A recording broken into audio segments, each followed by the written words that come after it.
नमस्कार मित्रों, बहुत बहुत स्वागत है आपका चैनल संकल्प एकेडमी पर। मैं वंदना पांडे आज की इस क्लास में रीतिकाल के टॉपिक को लेकर के उपस्थित हुई हूँ।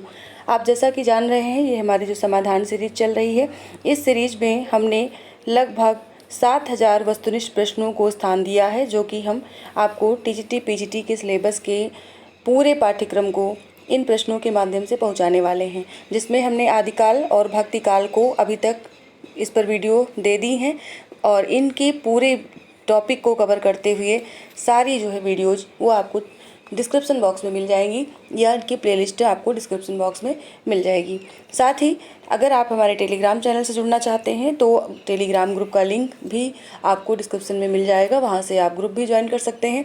और इसके सिवा कई लोगों के कमेंट आ रहे हैं कि टीजीटी पीजीटी के लिए, हिंदी के लिए वो क्लासेस लेना चाहते हैं, तो मैं उनको सबको बता दूं कि मैं अभी कोई भी क्लासेस नहीं चला रही। मैं सिर्फ और सिर्फ ये वस्तुनिष्ठ जो आपको प्रश्न पहुँचा रही हूँ, केवल और केवल यही सीरीज एक चला रही हूँ। इसके सिवा मैंने अभी तक कोई क्लासेस का कोई विकल्प नहीं रखा है। इसके पहले चला रही थी, जब 2021 वाली भर्ती आई थी तब मैंने क्लासेस चलाई थी, लेकिन इस बार मैं क्लासेस चला नहीं पा रही हूँ, जिसके कारण आप लोगों को सिर्फ और सिर्फ ये यूट्यूब पर जो फ्री क्लासेज हैं, ये जो वीडियोज़ मैं पोस्ट कर रही हूँ, बिल्कुल फ्री में आप तक पहुँचा रही हूँ। अगर आपको क्लासेस करनी है तो आप कमेंट कर सकते हैं, लेकिन मैं अभी क्लासेस देने में अपने आप को सक्षम नहीं समझ रही हूँ। ठीक है, तो आगे जो है भविष्य में जब मेरा प्लान रहेगा या एग्ज़ाम की डेट घोषित हो जाए, तब शायद क्रैश कोर्स देने की मेरी कोशिश रहेगी। बात रही प्रैक्टिस सेट की, तो प्रैक्टिस सेट जैसे ही एग्ज़ाम की डेट घोषित होगी वैसे ही हम आपको प्रैक्टिस सेट प्रोवाइड करवा देंगे, और उसके लिए बस नॉमिनल सा चार्ज रखा जाएगा। साथ में आपको प्रैक्टिस सेट जो है वो फ्री में सारे कंटेंट आपको यहाँ यूट्यूब पे भी करवाए जाएंगे। चलिए फिलहाल ज़्यादा बातें न करते हुए हम आगे बढ़ते हैं। आज हम शुरू करेंगे रीतिबद्ध काव्यधारा को। रीतिबद्ध काव्यधारा जो कि रीतिकाल का एक पार्ट है, यानी कि रीतिकाल को 3 धाराओं में बांटा गया है, जिसमें रीतिबद्ध, रीतिमुक्त, रीतिसिद्ध आती हैं। रीतिबद्ध काव्यधारा के अंतर्गत हम लगभग 300 के आसपास क्वेश्चन लेने वाले हैं। तो ये 300 क्वेश्चन का जो हमारा टारगेट है वो 2 से 3 या 4 वीडियो में पूरा हो जाएगा, और उसके आगे फिर हम रीतिमुक्त, इसी तरह से हमने भक्तिकाल को पूरा किया है और इसी तरह से हमने आदिकाल को भी पूरा कराया है। और उसके सिवा कुछ लोगों के बहुत अच्छे कमेंट आ रहे हैं, उनका सबका बहुत बहुत धन्यवाद, बहुत बहुत आभार। साथ ही जो लोग किसी भी क्वेश्चन में कोई डाउट पा रहे हैं उसे भी कमेंट कर रहे हैं, उसे भी बता रहे हैं, इसके लिए मैं उन सभी का आभार व्यक्त करती हूँ। साथ ही हमारे जो नए व्यूवर्स जुड़ रहे हैं, जो कि जान रहे हैं कि इस तरह की क्वेश्चंस में अगर कहीं ऑब्जेक्टिव पैटर्न में कहीं कोई गलती हो जाती है तो उनका सुझाव हमारे तक पहुंचाना जो है उनकी भी एक नैतिक जिम्मेदारी है, जिससे किसी और का वो क्वेश्चन गलत ना होने पाए। ठीक है, इसी आशा के साथ मैं इस वीडियो को आज शुरू करती हूँ। आज का हमारा जो पहला क्वेश्चन है वो है, रीतिकाल की समय सीमा क्या मानी जाती है। रीतिकाल की समय सीमा पूछी गई है। अब आपको यहाँ पर मैं बता दूँ, यहाँ संवत ईस्वी कुछ भी नहीं लिखा है, तो इन सभी के सामने हम ईस्वी लिख देते हैं और उसके बाद आप अपना आंसर टाइप करें। ठीक है, ये सभी जो है ईस्वी के आधार पर आप देख रहे हैं। तो अभी इसमें आपको बताना है कि इसमें जो है कौन सा विकल्प सही है, यानी कि जो भी यहाँ पर दिया गया था उसमें ना संवत लिखा था ना ही ईस्वी लिखी थी, तो क्वेश्चन समझने में थोड़ी सी यहाँ पर त्रुटि हो रही थी। तो अभी आपको आसान पड़ेगा उत्तर देने में, तो आप अपना उत्तर टाइप कर सकते हैं। और आप सभी के जो ये आंसर हैं, इन सभी का मुझे बहुत बेसब्री से इंतज़ार रहता है, क्योंकि ये वीडियो प्राइमरी पोस्ट की जाती हैं और आपको लाइव चैट का भी ऑप्शन इसमें मिल जाता है। जो लोग भी देख रहे हैं वो लाइव चैट में जा कर के अपने आंसर को टाइप कर सकते हैं और बाकी लोगों को भी शेयर कर सकते हैं, जिससे एक कंपटीशन जो बन जाता है लोगों के बीच में जब आपस में, तब जा कर के तैयारी बेहतरीन होती है। आपने पता चला इस वाले ऑप्शन को दिया, दूसरा किसी और को दे रहा है, तो आपका दिमाग वहाँ पर क्लिक करेगा, ये मुझसे गलत कैसे हो गया, या फिर ये मेरा सही है उसका गलत है। इस तरह की जो भावना होती है वो प्रतियोगी भावना को जगाती है, और इसलिए आपको शेयर करना भी आवश्यक है। इसके साथ ही हम बात करते हैं इसके सही उत्तर की। तो सही उत्तर जो इसका है वो है डी ऑप्शन, यानी 1643 से 1843 ईस्वी। अगर यही क्वेश्चन आपसे संवत में पूछा जाता तो आपका ये सही हो जाता 1700 से 1900। संवत, क्योंकि आप जानते हैं 57 वर्ष आगे चलता है ईस्वी सन से, और यहाँ पर जो 1643 है इसमें 57 वर्ष जोड़ा जाएगा, तो ये 1700 वाला विकल्प यहाँ पर संवत में सही हो जाएगा। चलते हैं अगले प्रश्न पर बात करते हैं। अगला प्रश्न है, रीतिकाल को श्रृंगार काल नाम किसने दिया? नामकरण वाले टॉपिक पर हमने इससे पहले भी वीडियो बना रखी है। यहाँ पर हम ऑब्जेक्टिव क्वेश्चन में पूछ रहे हैं, लेकिन वहाँ पर हमने थ्योरिकल बना रखी, साथ में नामों को याद करने की एक ट्रिक भी बता रखी है। आप चाहें तो उस वीडियो को भी चैनल पर ढूंढकर आप पढ़ सकते हैं। फिलहाल हम बात करेंगे श्रृंगार काल नाम किसने दिया। तो श्रृंगार काल जो नाम दिया है वो दिया है विश्वनाथ प्रसाद मिश्र ने। सी ऑप्शन यहाँ पर सही होगा। अगला प्रश्न है, रामचंद्र शुक्ल ने रीति की अविरल परंपरा किस कवि से मानी है? रामचंद्र शुक्ल जी ने रीति की जो परंपरा चली उसकी शुरुआत जो है किससे मानी है? तो इसका जो सही उत्तर है वो है चिंतामणि। सी ऑप्शन, इन्होंने चिंतामणि से रीतिकाल की परंपरा की शुरुआत मानी है। अगला प्रश्न है, उत्तर मध्यकाल को रीतिकाल की संज्ञा किसने दी? यानी कि जो ये रीतिकाल है इसे उत्तर मध्यकाल के नाम से भी जाना जाता है, और उत्तर मध्यकाल को रीतिकाल किसने कहा है, ये प्रश्न है। तो इसका जो सही उत्तर है वो है बी, रामचंद्र शुक्ल। इन्होंने रीतिकाल को यानी कि उत्तर मध्यकाल को रीतिकाल कहा है। अगला प्रश्न है, इसमें संदेह नहीं कि काव्य रीति का सम्यक समावेश पहल आचार्य केशव ने ही किया, पर हिंदी में रीति ग्रंथों की अविरल और अखंडित परंपरा का प्रवाह केशव की कविप्रिया के प्रायः 50 वर्ष पीछे चला, और वो एक भिन्न आदर्श को लेकर, केशव के आदर्श को लेकर नहीं। कथन किस आलोचक का है? कथन काफ़ी बड़ा है, और आप जानते हैं कि इस तरह के कथन 2021 की परीक्षा में इस तरह का पैटर्न आपसे पूछा गया था टीजीटी या पीजीटी के एग्जाम में, तो उसी को ध्यान में रखते हुए ऐसे प्रश्नों का संयोजन भी इसमें बखूबी किया गया है, जिससे कि आपको इस तरह के क्वेश्चन भी मिले, सरल भी मिले, मध्यम भी मिले, और तीनों प्रकार के जो पेपर का पैटर्न होता है उस पर आपको पूरे पाठ्यक्रम के अनुसार क्वेश्चन दिए जाएं। चलिए फिलहाल इसके सही विकल्प को हम देख लेते हैं, ये कथन किसका है। तो चारों विकल्प आपके सामने हैं। इसका जो सही उत्तर है वो है रामचंद्र शुक्ल, यानी कि बी ऑप्शन। अगला प्रश्न है, हित तरंगिणी किसकी रचना है? हित तरंगिणी बहुत ही प्रसिद्ध रचना है, इसके रचनाकार आपको बताने हैं। तो ज़्यादा समय न लेते हुए हम सीधे क्वेश्चन पढ़ेंगे और सीधे ही उत्तर देंगे, जिससे कि ज़्यादा से ज़्यादा प्रश्नों को आप तक पहुंचाया जा सके बहुत कम समय में। सीधा उत्तर हमारा है सी, यानी कृपाराम। अगला प्रश्न है, डॉक्टर श्याम सुंदर दास ने रीतिकाल का प्रवर्तक किसे माना है? सही उत्तर है केशव दास को। बी ऑप्शन, केशव दास को श्याम सुंदर दास ने रीतिकाल का प्रवर्तक माना है। अगला प्रश्न है, आचार्य रामचंद्र शुक्ल ने रीति परंपरा के प्रवर्तन का श्रेय किसे दिया है? अभी ऊपर के प्रश्न में आपने पढ़ा है कि श्याम सुंदर दास ने केशव दास को रीति परंपरा का प्रवर्तन का श्रेय दिया है, और रामचंद्र शुक्ल जी ने चिंतामणि को दिया है। बी ऑप्शन यहाँ पर सही होगा। अगले प्रश्न पर चलते हैं। अगला प्रश्न, क्योंकि आप जान रहे हैं ये सभी प्रश्न जो है आपको रीतिबद्ध काव्यधारा से संबंधित दिए जा रहे हैं, जिसमें 9 नंबर पर हम पहुँचे। 9 नंबर का प्रश्न है कि रीतिकाल को अलंकृत काल किसने कहा? सही उत्तर है मिश्र बंधुओं ने। बी ऑप्शन, यानी कि अलंकृत काल जो नाम दिया है रीतिकाल को वो मिश्र बंधुओं ने दिया है। अगला प्रश्न है, रामचंद्र शुक्ल ने उत्तर मध्यकाल को क्या कहा है? 2 तरह से प्रश्न घुमा के पूछा गया है एक ही पैटर्न पे, तो इस तरह से भी पूछा आता है, इसलिए ऐसा दिया गया है। आपका सही जो उत्तर है वो है सी ऑप्शन, यानी कि रीतिकाल। रमाशंकर शुक्ल रसाल ने रीतिकाल को किस नाम से अभिहित किया है? तो ये किया है इन्होंने कलाकाल के नाम से, जो कि बी ऑप्शन है। यानी कि यहाँ पर नामकरण के प्रश्नों को सबसे पहले हमने उठाया है, जिससे कि जो रीतिकाल हम तैयार कर रहे हैं तो इसमें जो इस तरह के प्रश्न पूछे आते हैं, यहाँ से 1 नंबर आपको पक्का मिलता है इस नामकरण वाले टॉपिक से।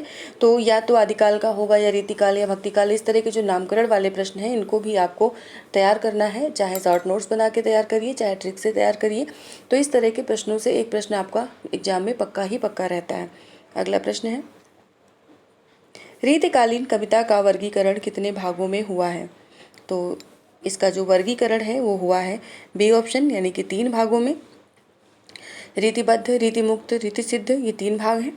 अगला प्रश्न है, निम्नलिखित में से कौन सा कथन असत्य है? यहाँ पर असत्य कथन को पहचानना है। पहला है, रीतिबद्ध धारा के कवियों ने लक्षण ग्रंथों की रचना की है। दूसरा, रीतिबद्ध धारा के कवियों को आचार्य कवि कहा जाता है। तीसरा, बिहारी रीतिसिद्ध धारा के प्रतिनिधि कवि हैं। चौथा, केशव रीतिमुक्त धारा के कवि हैं। अब यहाँ पर जो ऑप्शन गलत है यानी असत्य है उसे आपको पहचानना है।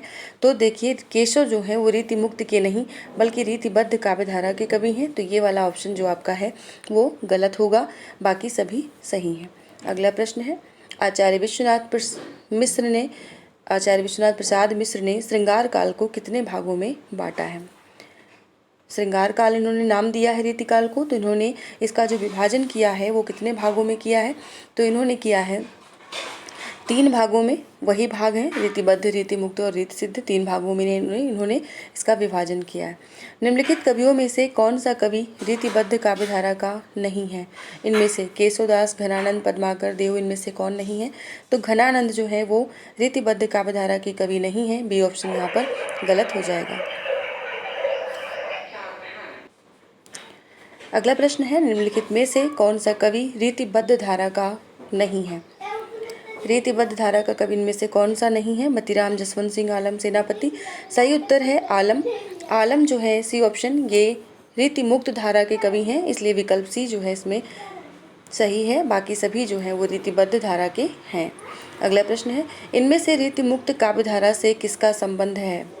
रीतिमुक्त काव्यधारा से किसका संबंध है इनमें से?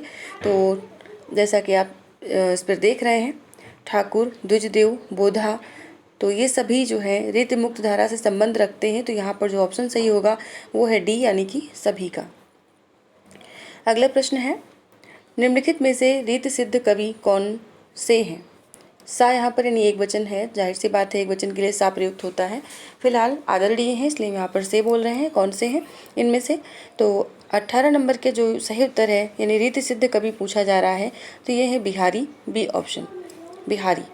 अगला प्रश्न है, घनानंद रीतिकाल की किस काव्यधारा से संबंधित है? इसका सही उत्तर है रीतिमुक्त काव्यधारा से, बी ऑप्शन यहाँ पर सही होगा। अगला प्रश्न है, इनमें से कौन सी रचना केशवदास की नहीं है?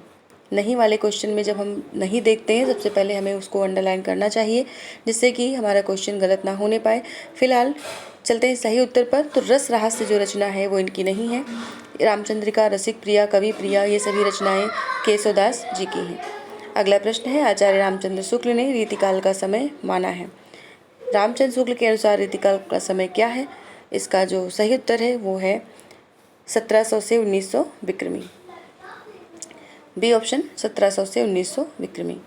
अगला प्रश्न है, इनमें से किसने आदिकाल को जयकाल तथा रीतिकाल को कलाकाल कहा है? आदिकाल के लिए जयकाल नामकरण दिया है और रीतिकाल के लिए कलाकाल कहा है। ऊपर का प्रश्न हम ये वाला ले चुके हैं। फिलहाल हम सही उत्तर लेते हैं यहाँ पर। तो डॉक्टर रामशंकर शुक्ल रसाल, इन्होंने कलाकाल कहा है। अगला प्रश्न है, रीतिकाल को श्रृंगार काल किसने कहा है? इस प्रश्न को ले चुके हैं, रिपीटेड प्रश्न है, आचार्य विश्वनाथ प्रसाद मिश्र। अगला प्रश्न है, आचार्य रामचंद्र शुक्ल ने रीतिकाल का प्रवर्तक आचार्य किसे माना है? रीतिकाल का प्रवर्तक आचार्य माना है, सी ऑप्शन, चिंतामणि को। अगला प्रश्न है, आचार्य रामचंद्र शुक्ल ने उत्तर मध्यकाल को क्या नाम दिया? तो ये नाम दिया है सी, रीतिकाल। ये LT 2018 में प्रश्न इस प्रकार से पूछा गया था, इसलिए इसको जैसे का तैसे यहाँ पर रखा गया है। अगला प्रश्न है, रीति निरूपण का अर्थ इनमें से क्या है? रीति निरूपण शब्द बहुत सुनने में आता है रीतिकाल के अंतर्गत, तो इसका जो अर्थ है वो क्या है? तो काव्यांग निरूपण, यानी कि सी ऑप्शन, काव्यांग निरूपण यानी रस, छंद, अलंकार जो काव्यांग होते हैं इनका निरूपण करना रीति निरूपण के अंतर्गत आता है। अगला प्रश्न है, रीतिकाल के किस कवि ने श्रृंगार, वीर और भक्ति रस तीनों से संबंधित रचनाएं की हैं?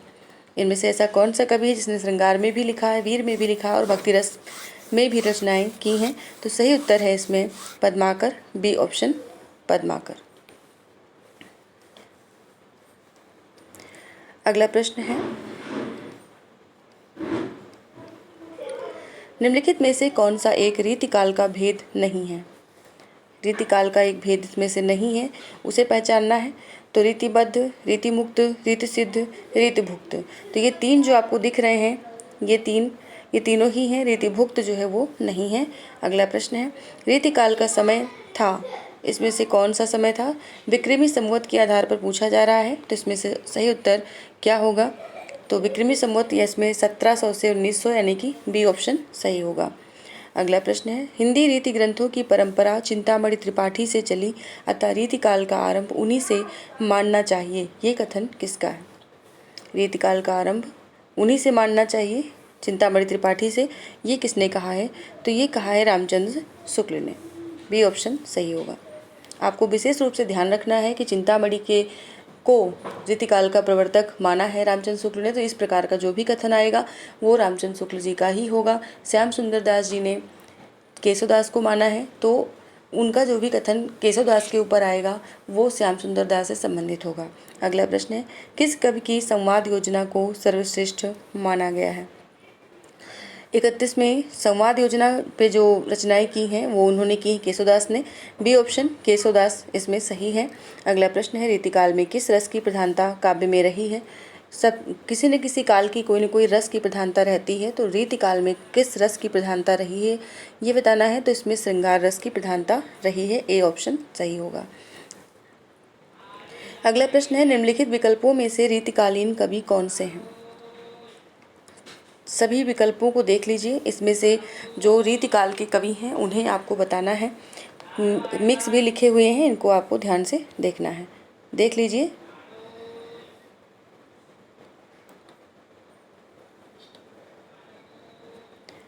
तो इसमें जो सही उत्तर है वो है बी, बिहारी, मतीराम, घनानंद, भूषण, ये सभी रीतिकालीन कवि हैं।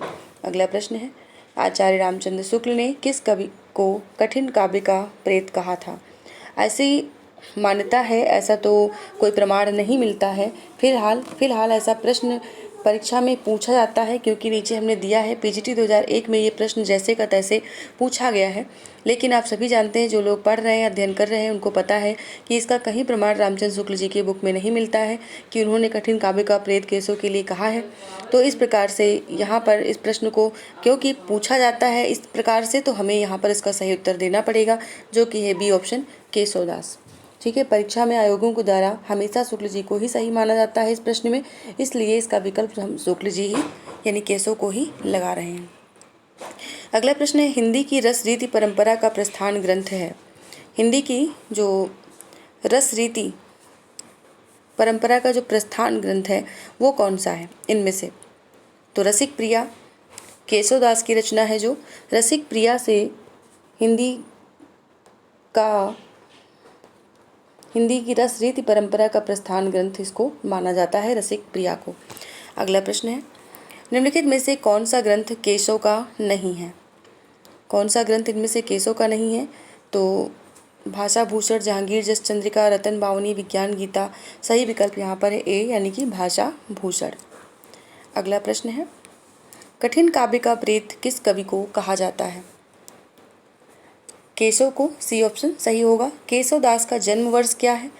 जन्म वर्ष के संबंध में इसमें जो विकल्प दिए गए हैं उनमें ए विकल्प सही है, 1555 ईस्वी। ईस्वी है यहाँ पर 1555 ईस्वी। अगला प्रश्न है, छंदों का अजायब घर केशव की किस रचना को कहा जाता है? छंदों का अजायब घर, तो ये रचना कही जाती है सी ऑप्शन रामचंद्रिका।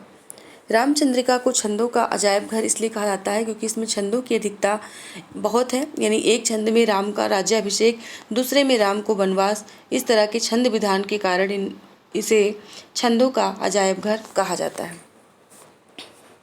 अगला प्रश्न है, केशव की किस रचना में उन्हें संवाद योजना में सर्वाधिक सफलता मिली है? क्योंकि केशव की जो विशिष्टता है वो है संवाद योजना, और ये जो संवाद योजना की विशिष्टता उनकी जो सबसे ज़्यादा दिखाई पड़ती है वो दिखाई पड़ती है रामचंद्रिका में। ए ऑप्शन यहाँ पर सही होगा। शुक्ल जी ने लिखा है कि रामचंद्रिका में केशव को सबसे अधिक सफलता संवाद योजना में मिली है, और संवादों में उनका रावण अंगद संवाद तुलसी के संवाद से कहीं अधिक उपयुक्त एवं सुंदर है, ये शुक्ल जी के द्वारा कहा गया है। केशवदास को किस वर्ग में रखना समीचीन है? तो ये है रीतिबद्ध कवियों के अंतर्गत, ए ऑप्शन सही होगा। अगला प्रश्न है, रामचंद्रिका के कवि कौन है? पीजीटी 2016 में ये प्रश्न पूछा गया, इसलिए ज्यों का त्यों लिया गया है, तो इसके कवि हैं केशवदास। अगला प्रश्न है, इनमें से कौन सा जोड़ा सही है? कौन सा जोड़ा इनमें से सही है?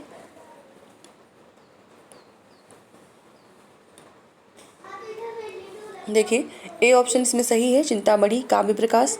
काव्य प्रकाश रचना जो है वो चिंतामणि की है और ए ऑप्शन यहाँ पर सही होगा। अगला प्रश्न है, निम्नांकित कवियों का जन्म काल के अनुसार क्रम निर्धारित कीजिए। जन्म काल के अनुसार इनका क्रम बताना है।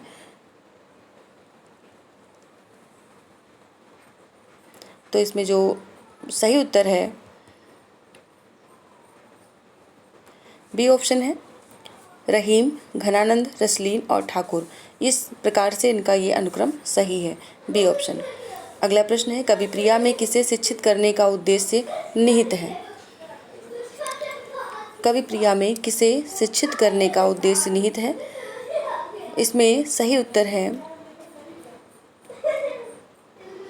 राय प्रवीण, बी ऑप्शन। राय प्रवीण जो है ये केशोदास ने जो इंद्रजीत सिंह की गणिका थी, राजा इंद्रजीत सिंह जिनके आश्रय में केशो रहते थे यानी कवि थे, तो उनकी गणिका थी राय प्रवीण। इनको शिक्षित करने के लिए इन्होंने कवि प्रिया की रचना की थी।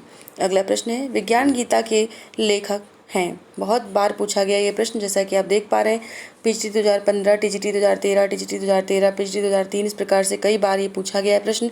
बहुत इंपॉर्टेंट रचना है विज्ञान गीता, जिसके लेखक हैं केशोदास। अगला प्रश्न लेंगे,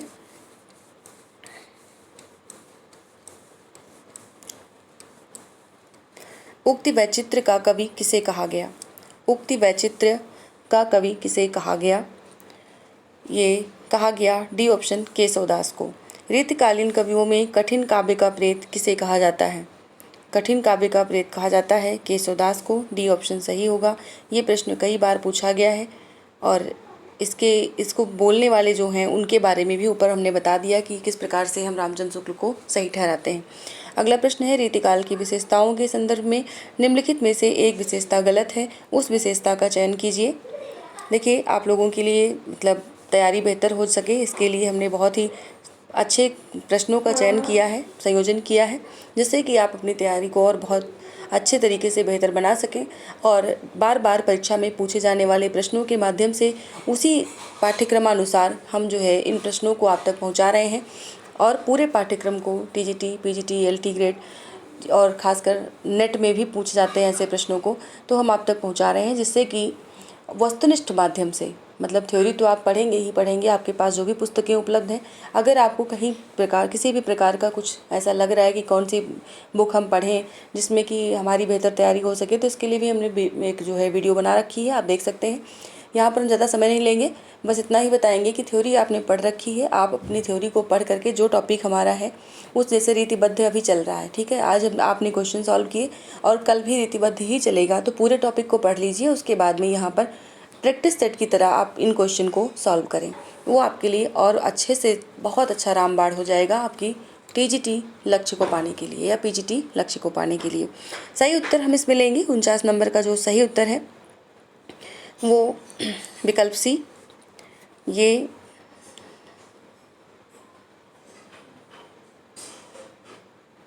रीतिकाल की विशेषताओं के संदर्भ में निम्नलिखित में से एक विशेषता गलत है, ठीक है।